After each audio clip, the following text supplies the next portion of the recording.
and MI Awards for the Kinder 2 students. Next year, the Kinder 2 students will be moving up to grade 1.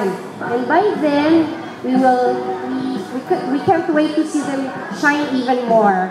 In grade 1, we will start the group ranking.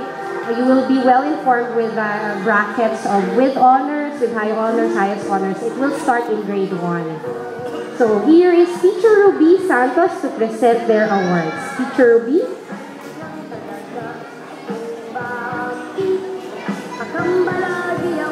May I present to you the children who will move up from Kinder 2 to grade 1, and I will also award them their multiple intelligence citation.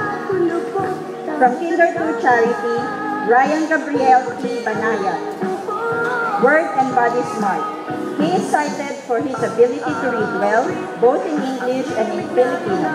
He is also cited for his ability to coordinate his body movements when playing games. Mark Christian M. Vargas, People and Music Smart. He is cited for his ability to work and play with his classmates without any conflict. He is also cited for his ability to remember songs and melodies of songs.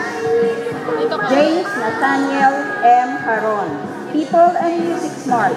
He is cited for his ability to work and play harmoniously with his classmates. He is also cited for his ability to appreciate music and songs. Radrian Kent P. Leal, People and Word Smart. He is cited for his ability to maintain a positive relationship with all of his classmates. He is also cited for his ability to remember the meaning of new words, both in English and in Filipino. Julian Gabriel U. Merida, Body and People Smart. He is cited for his ability to create crafts using his hands. He is also cited for his ability to get along well with both boys and girls in his class.